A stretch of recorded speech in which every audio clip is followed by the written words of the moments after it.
Welcome, ladies and gentlemen. What an honor it is to have a fantastic guest today, Rebecca A. Costa.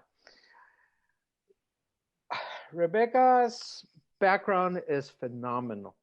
Uh, she's been labeled certain things, i.e., futurist, i.e., leader, i.e., in the thought leaders with Thomas Friedman, Jared Diamond, Malcolm Gladwell, Harari, another person who was recently in.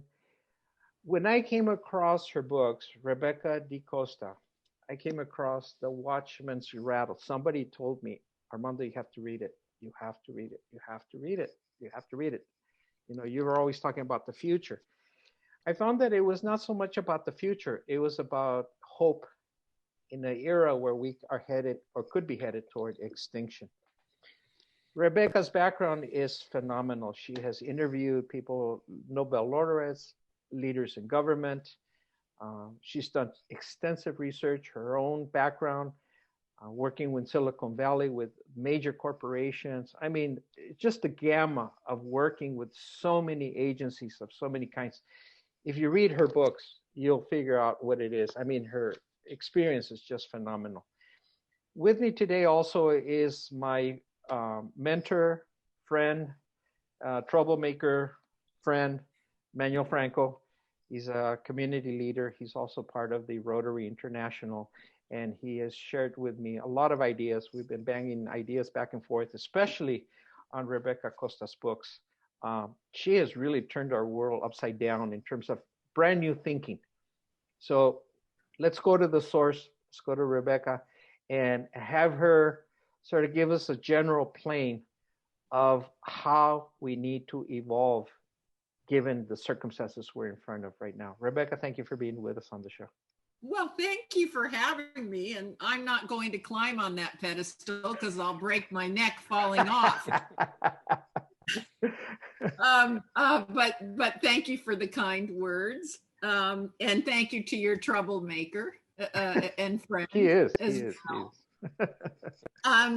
We're living in an interesting time. And unfortunately for me, I started my research on where the world would be trending about 15 years ago. And it caused me to start to write The Watchman's Rattle, and then later on The Verge, the two books that you were kind enough to hold up. I was hoping I was wrong. Oh. But my research focused on how civilizations behaved prior to their collapse. I wasn't interested in what historians had studied, which was the triggering event, right? We know a lot about what happened that triggered or ignited, lit the fuse of the collapse of the Roman Empire, the Mayans, the Khmer Empire, the Ming Dynasty, the Egyptian Empire. Historians have really done a wonderful job of looking at those triggering mechanisms. But I was more interested in, was there a general way society was behaving? How was the person on Main Street behaving that made them susceptible or vulnerable to that triggering event, causing a sudden unraveling of society? And I wondered also if that was true for organizations, large companies, right? Or social organizations, social institutions. And as I was studying these early civilizations, I discovered there were really three hallmarks that were leading up to collapse. They were the precursors. The first was that day-to-day life became too complicated, right? The numbers of laws, where we were getting our food and water from. The average person on the street really was having a difficult time navigating the complexity that was required to make rational and successful decisions.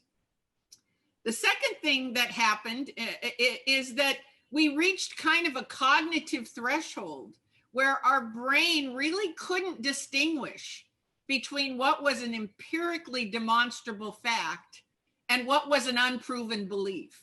There was mass confusion in the society between a fact and a belief. And the third step was that those unproven beliefs began to forge public policy. And once that happened, the society was very vulnerable to some triggering event causing it to collapse. And as you know, in my book, I use the Mayans as a good example. For 3,000 years, they practiced fetishism to bring the rains. And they also were master hydraulic engineers. They were the first to dig underground cisterns to refrigerate their food. They built massive reservoirs. I know people go to see the Mayan temples, but the fact is they built reservoirs. They knew that they had a very tenuous relationship with water. And if they didn't have water, they couldn't grow the civilization or sustain it. But you see that as the drought conditions get worse and worse, they stop all of those empirical remedies. They stop building reservoirs. They don't dig any more underground. They stop crop rotation and water conservation, and they begin to rely exclusively on human sacrifice. So instead of in parallel, human sacrifice becomes the sole remedy for drought. And instead of only sacrificing captured slaves, they begin sacrificing the old and the infirm. And they move from there into young virgins. And then they move then to unspoiled newborn infants. And then, of course, the society collapses. We can see that those three conditions exist prior to the collapse of every great organization and civilization. And so remember now, I started this research 15 years ago and wrote this book. And suddenly people started saying, you're a futurist. Look what's happening to us. No one can tell what's a fact and an unproven belief. And the public policy makes no sense anymore. You know, you can have a lot of money in a bank and not be able to get a loan on your house anymore because you can't do a stated income loan and you have to show you have a job so seniors can't get home loans. And, you know, all kinds of craziness was going on. And they were saying, you called it. So are we going to collapse? Well, let me say this and then we'll talk about this. Collapse does not mean everyone's going to die. It doesn't mean they'll be shooting in the streets and we all die. All the Mayans did not die. They dispersed. The infrastructure, right? The institutions collapsed. But the Mayans went elsewhere, right? Mm-hmm. They migrated elsewhere and they dispersed around the planet, as we know. The same happens with they're still in the Mayan area. They're still in Yucatan. They didn't disappear. We're not going to all die. What will happen is social institutions will correct themselves and they will move to a level that human brains are able to accommodate. What I understand is I have carrots, you have eggs. We meet in the street. We bicker until we both think we got the better deal. We make a trade and we go home. And now I have carrots and eggs and you have carrots and eggs. We understand barter. That's why we like flea markets and garage sales, because our brain is evolved to be able to understand that. What we don't understand is credit default swaps on Wall Street. Now, I'm a smart gal, according to others, but people have tried to explain those to me many, many, many, many times. And how many times do you sit in front of your financial advisor who starts talking about all these different instruments and you sit there and I know you do it, you nod your head up and down because you're pretty sure any questions you ask are going to be so stupid that he will lose all or she will lose all respect for you. So even the people on Wall Street didn't understand credit default swaps. So if the financial experts don't understand it, I can't possibly understand it. How many of us feel comfortable doing our own taxes? It's, you know, the complexity of day-to-day life. People do not know where their food comes from, where their water comes from. They don't understand the law. You have to go to a lawyer. You don't understand your health. You have to go to a doctor. And then that doctor is going to send you to specialists who are going to send you to other specialists. It has gotten so complex. It's very, very hard for the average person with an average education, right, to navigate their way successfully through our society right now. And that leads to a lot of conditions that are not healthy for the society and creates a vulnerability. So I'm going to stop there so that we can have a dialogue, because that's much more interesting to everybody anyways. Okay, let me begin. We have two choices here. We either take the infrastructure of society and simplify it, which I don't think that's going to happen, yeah. Or I think what you're proposing is we take the human being and accelerate their ability to going through the science of neurosciences. You find ways of getting insights in our thinking, what you call brain fitness and the aha moments, that we have to work up the human. We're not going to be able to scale down society. Is that true? Yes. I was asked this by a financial show. They said, so, you believe we should take all the financial systems and make them less complex. And I said, never happen. We never go backwards unless forced to. That's what these reversals and these corrections are. We force our society and our institutions to go back to the simplest form, and then we rebuild again. This is the history of humankind. A reversal to simple systems and then building complexity up until the brain can no longer distinguish a fact from fiction, and then we reverse the course again. This has been the history of humankind. We will not go back to simple systems until we have a unilateral financial collapse. When that happens, we'll go back to simple systems. But my hope is technology, as you said, and science. Most of us today, as an example, if I go outside and my neighbor says, hey, I think you should take a jacket with you on your walk because I think it's going to rain. And I walk back inside and I go, Alexa, is it going to rain? And Alexa says, no rain until midnight. Am I going to believe my neighbor or am I going to believe Alexa? More and more of us, whether we realize it or not, are building a trusting relationship with objective information provided by artificial intelligence engines. But I guess the question AI doesn't really have a motive. It takes data from so many locations that biases are neutralized if it's handled properly. And I'm not saying that there's not going to be human manipulation, and we can talk about that. But in the purest sense, if I pick up my cell phone and it says, and by the way, this just happened to me a couple days ago. I picked up my phone and it said, rain in 6 minutes. Is that the most amazing thing? Yeah. Exactly. You have to admit the fact that I can find out that it's going to rain in 6 minutes. And that's because of the GOES satellites we put into the air over a year ago.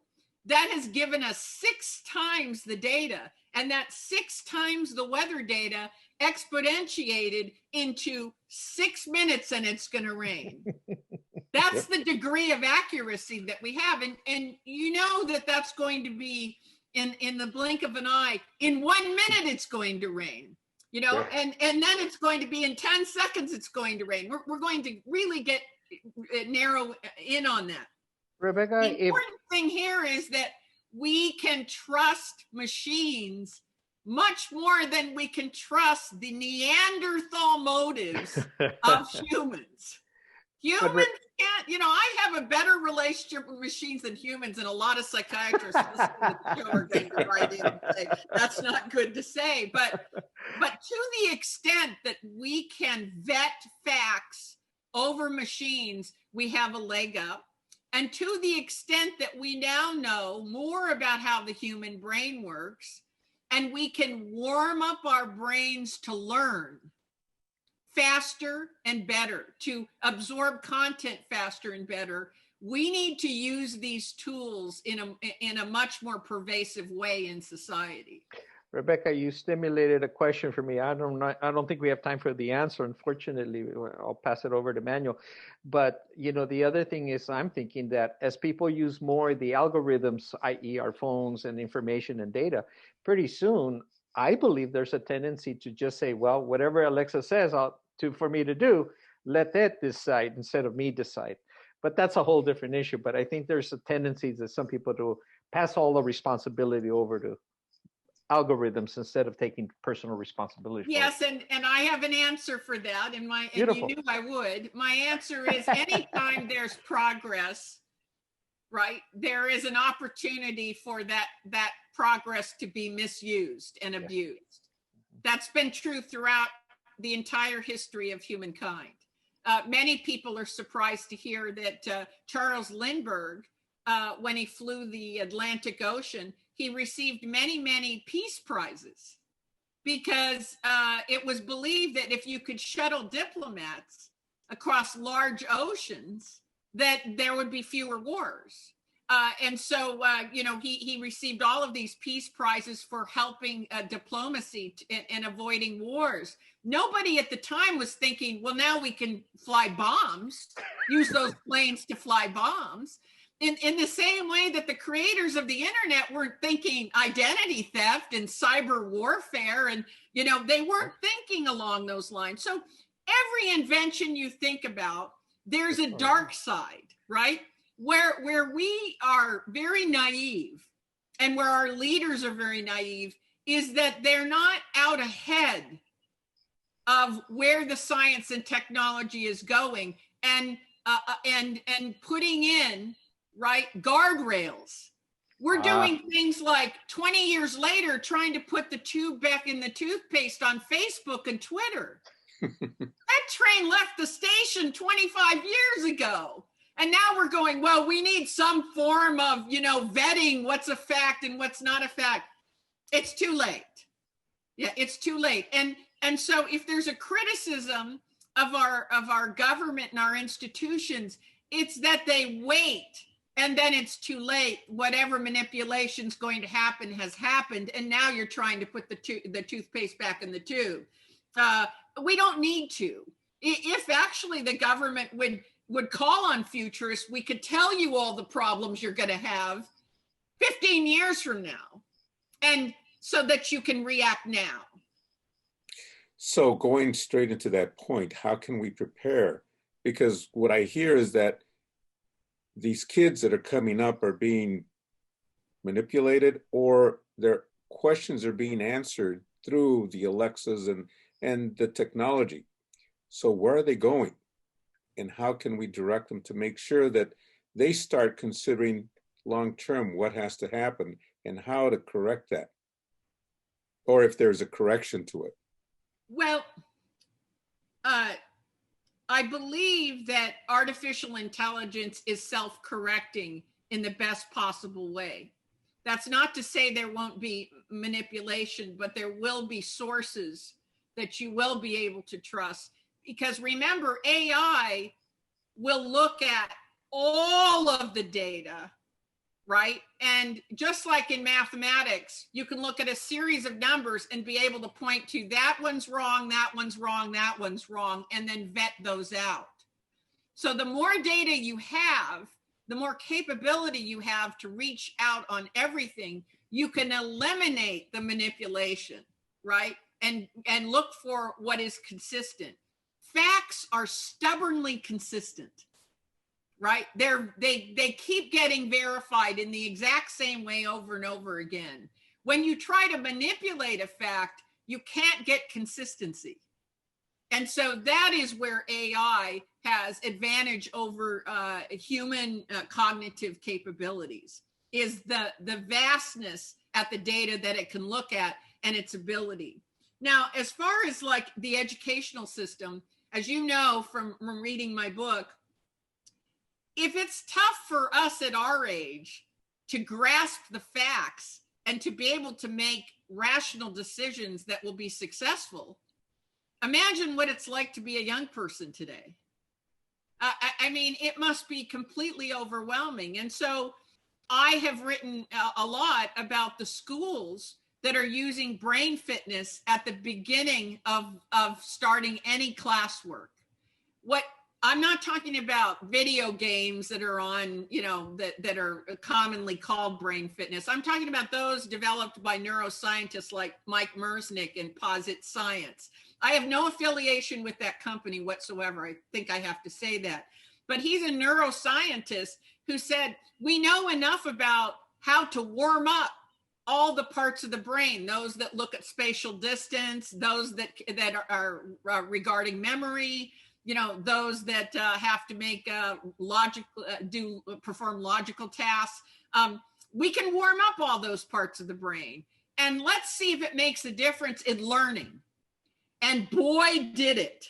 I mean, measurable statistics. You can go on Posit Science and you will be blown away at the research studies of how much faster you can absorb and retain content, and how it's not hard to learn. It makes learning easier.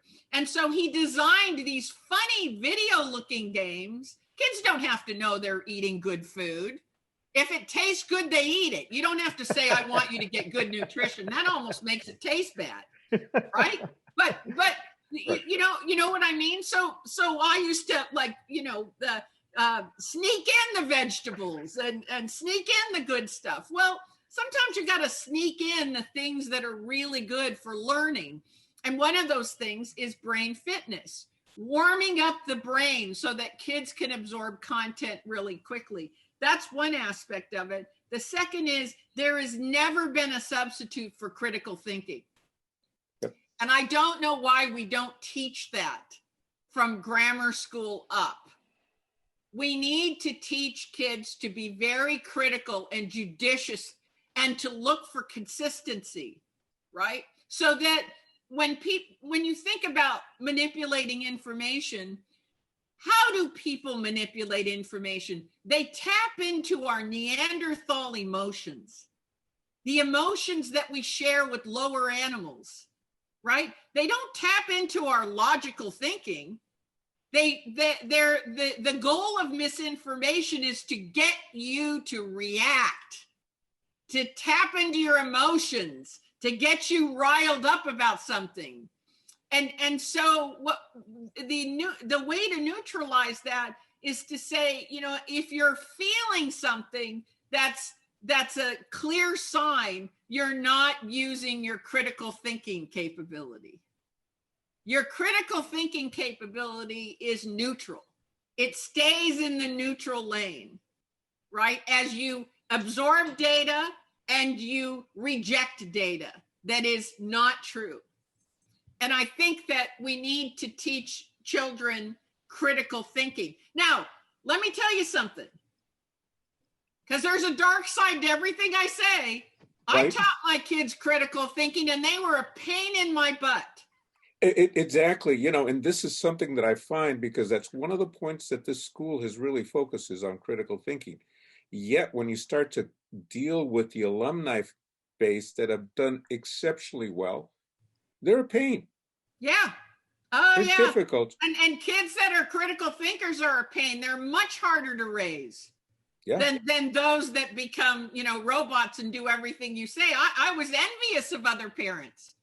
Their kids weren't asking as many questions and coming up with other ways we could get things done. I just wanted my kids to obey, but and it is harder to raise critical thinkers, but it is necessary. And one of the things that I find that as much as I complain, these are exceptional people that have accomplished so much. And when you start to discuss things with them, you get much further ahead. So, yes. Yes. Look, nobody wants to be questioned. And certainly if you're an authoritarian figure, like a parent, right? Or a school teacher or a doctor, the last thing you want is less experienced people questioning what you're doing. And yet that is exactly the skill set that young people need to navigate the world today? I've had a discussion with Manuel over the years. What I think is necessary to have is teaching futurism in schools. It would be very good. I think already by saying use brain fitness in the morning, 10 minutes, every student should have to play a video game. They'll love playing a video game for 10 minutes. They'll think that, oh, these teachers are so easy. They're letting us play a stupid video game. They're not going to know their brains are getting warmed up to take content better and easier. That would be the first thing I would recommend. The second thing I'd recommend is using facial recognition in the classroom. You have 52 muscles in your face, right? And this is how we express whether we're listening, not listening, whether we're retaining something, whether we're confused. We express it through the muscles in our face. Facial recognition is down to about $150 software. It's very easy if children would give permission to focus on every student's face, and for the for the teacher to have immediate feedback as to Johnny, Susie, and Betty didn't get that part of the lesson. I'm going to make a note and go back over that with them because they didn't understand, right? Or maybe you think you're explaining something and you find out 80% of your students didn't understand that part of the lesson. Then right then and there, in real time, you can go back over it and say, I see that I didn't explain myself well. Let me try another way. Instead of waiting weeks and weeks for a test to find out that nobody in your class understood what you said. Surprisingly, that's an insight of a really advanced teacher, right? Yes. They pick that up. The loop that's broken is the teacher is giving the lesson. And what does every teacher have to do? Assume the students got it or the majority of the students got it. Well, that may not be true that day. Yeah.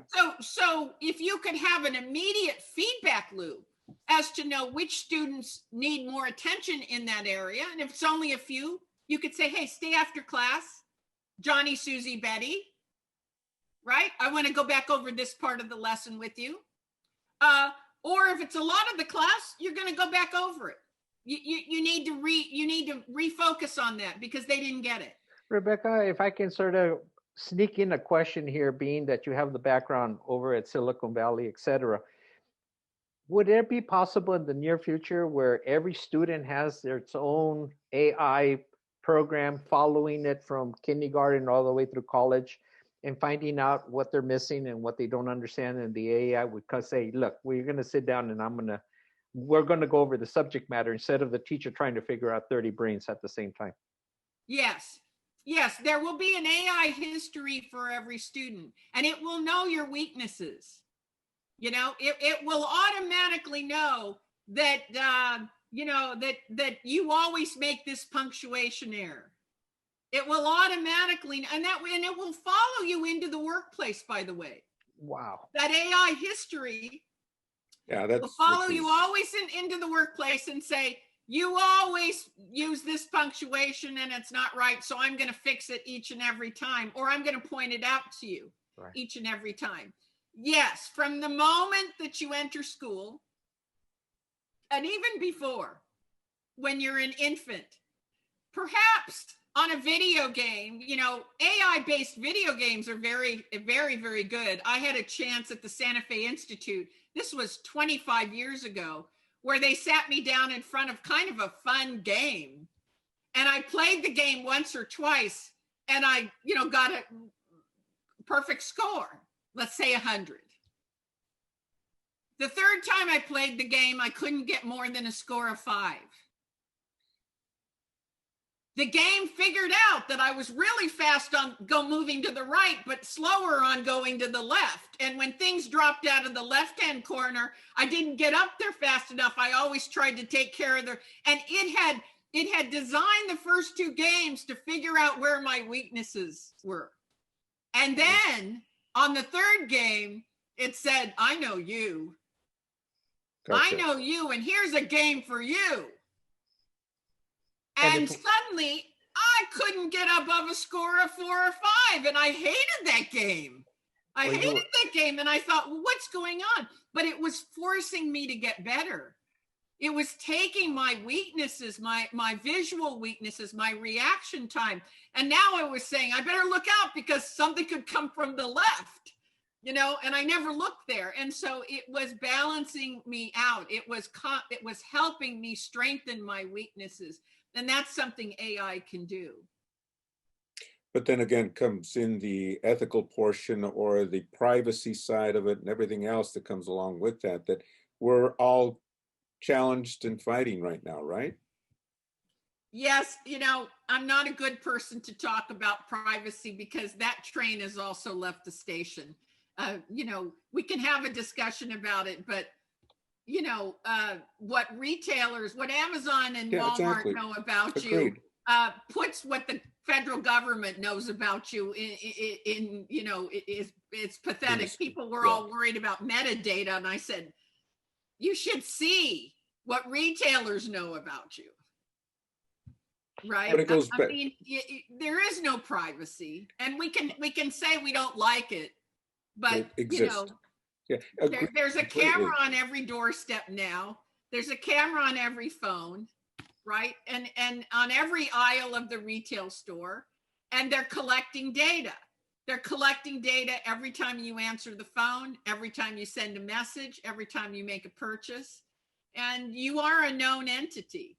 And all that data together makes you rather predictable. True. But, we still have everybody complaining and challenging and being upset about it, right? Well, true. We can be upset about a lot of things. I'd like to be 20 years old and 20 pounds thinner. I guess what I'm picking up. I'd rather talk about what's possible and what can happen. Agreed. Privacy. But I think privacy is right there with less complexity. It would be nice, and perhaps in a different world, but we don't have privacy now. Well, and we're never going to get it back. What I'm hearing is, using that as an example to share with what I think you presented, is the idea that we're asking these questions 20 years after the boat already left the port. We gave up our privacy. We didn't get ahead of it. Again, there's a negative aspect to all science and all technology. There's always a dark side.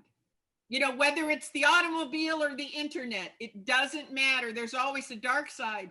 In my view, the missed opportunity for government leaders, right, is to protect its citizenry from the dark side by knowing what is coming, not by 25 years later saying, well, we better get on privacy, or we better get on social media. I mean, this is where there's a disconnect between true leadership and what is happening. Understand. And I agree with you completely. Just bringing the point of where, as you state, where we are cognitively in our state and what we have to overcome. Yes, what we have to overcome. I've often felt like we need a bureau in the government that is looking ahead at 3D printing, right? Is looking ahead at cyber warfare, is looking ahead at how these things can be used negatively and positively, and then putting in, right, the rail guards so that they can't be abused, because we know what's coming. It's not we don't know what's coming. We're not making the effort to find out what is coming. We just don't want to see it. We get into what you shared also from another point of view. We substitute facts for all these illusions. And when our illusions don't get met, we make more illusions on top of that. And we make that the complexity. Well, look at climate change. We have all the facts we need, right? We have billions and billions of readings of the Earth's surface temperature, right? Which are objective readings that have been going on for decades. And yet you still have a large number of people that do not believe it's going on. Because of and fear. do not believe that humans can do anything to affect it. Now, it is fair to have the argument, did humans cause it? Or how much are humans contributing to it? Those are fair, critical thinking kinds of discussions to have, right? If you have them with zealots, they'll shut you down. But we don't know for sure how much, right? We're participating in that. And we don't know for sure how much we can affect it. But as a scientist, the way I come down is anything which could potentially wipe our species off the face of the earth, I kind of take a better safe than sorry approach. Yeah. You know, I mean, I don't need to know the percentage. You know, we could have a 1% effect or a 90% effect. It's all our fault, none our fault. I mean, I don't want to die debating. You know, that's kind of not the idea. The idea is, hey, if it could kill you, you always revert to better safe than sorry.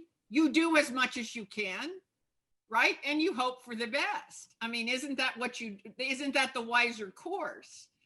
Exactly. So, you know, exactly as you brought up earlier, the government should have shut everything down to be able to protect.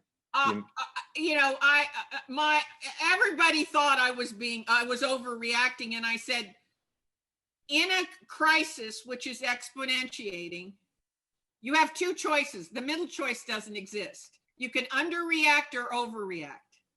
You're not going to react perfectly. It's the same with arriving at a meeting. You know, you're not going to walk in the door just as a second hand hits 12. Yeah. You're either going to be slightly early or slightly late. I choose slightly early. Now I always get slightly late, so. Well, because you're hopeful you're going to walk in as the second hand hits 12. But, you know, give up the illusion, right? There you go. So, give up the illusion you're going to call it right. In an exponentiating crisis, you only have two choices, not the third. You'll underreact or you'll overreact. If you underreact, you have a crisis that is leaping out of control and you will never catch up to it. It's a race you'll lose.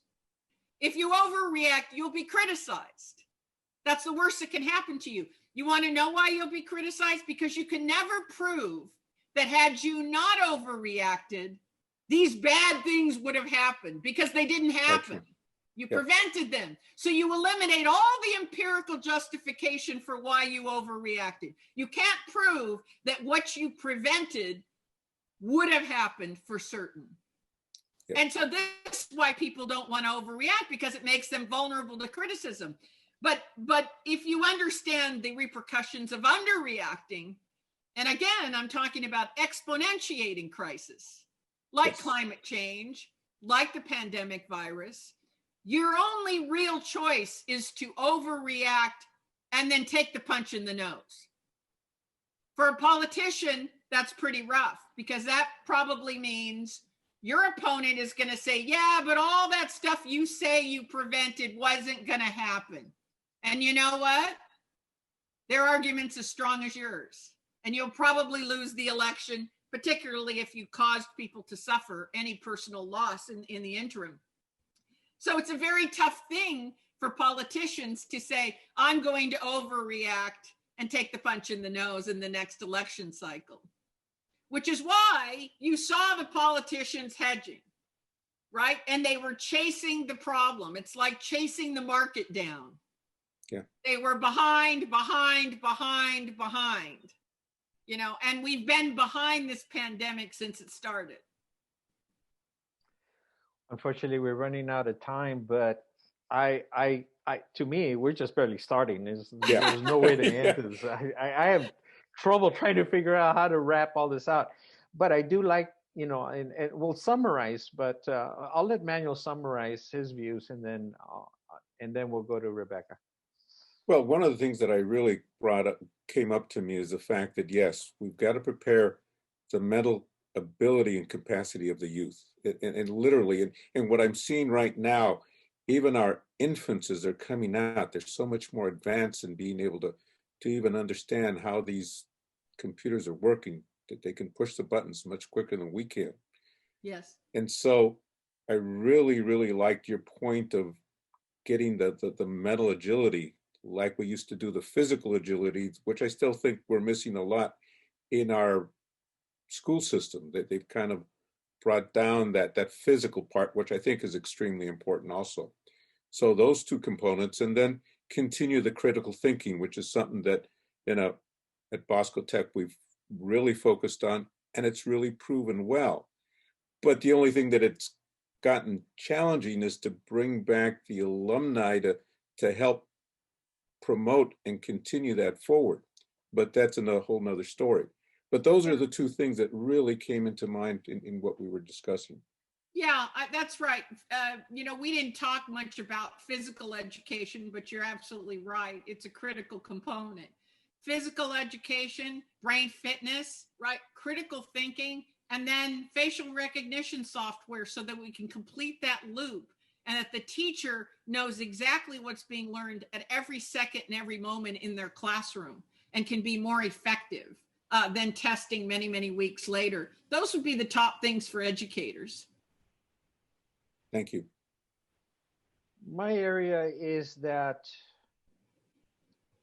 what I'm trying to grasp and I'm trying to hold on and make it into a working philosophy here is that I have to fight off the tendency of wanting to go back to the good old days, whatever that might be, thinking that somehow they worked and that they will work in the future because they worked in the past, and to have to give up that whole premise. And what I'm getting from Rebecca, also the idea is that you've got to beat the problem 20, 30, 40, 50 years into the future so that when it does happen, it doesn't happen. That's right, because we know what's coming. We know what's coming, and that has given our civilization tools that our predecessors never had. They couldn't see that far into the future, and certainly not with the kind of accuracy where I know it's going to rain in 6 minutes, right? And so Sure. We not only can see into the future and know what's coming, our predictions are extremely accurate to the point where we can act on those things now. We need not wait. And to your point of the good old days, we may be back to the good old days. If there's a unilateral collapse, if we don't stop, right, the trend, which has caused the fall of other civilizations, if we don't act to stop that, then we may be back to the good old days and we may be bartering and building all the way up again. So I wouldn't discount the good old days. They may come back, but not, I am hoping they don't. I hope that we're the first group of humans that can push through that pattern. Not in our lifetime, right? Hey, easy. Talk for yourself, dude. Ladies and gentlemen, we've had the honor and the privilege of talking to Rebecca Costa, the Watchman's Rattle, and her second book, On the Verge. And On the Verge, there we go. And I'll tell you a story about this picture later on, Rebecca. But anyway, for these two, you're going to read them and you're not going to walk away saying, I know. You're going to walk away and says, what the heck happened? And you scratch your head. You have to keep thinking. I invite you to visit her website. And I'll ask you to give it right now, Rebecca. But also her shows are on YouTube.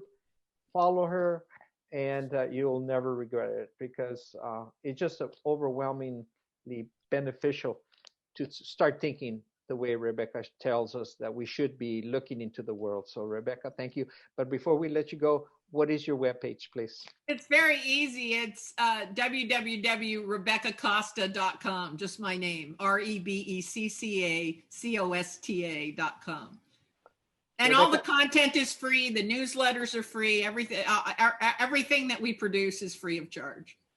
You're always welcome to be on the show. Please, feel free thank you. Thank you so much. And thank you for the good work that you're both doing. Oh, thank you. Again, I really appreciate it. Thank you very much. Ladies and gentlemen, please, please, please, please follow her work, follow her thinking. Be a critical thinker. And that's what we're invited to do because you need to be part of the solution, not part of the problem. Ladies and gentlemen, thank you very much. Rebecca, adios. Emmanuel, thank you very much for helping me to unravel what I'm still very confused about, but I'm learning a great deal.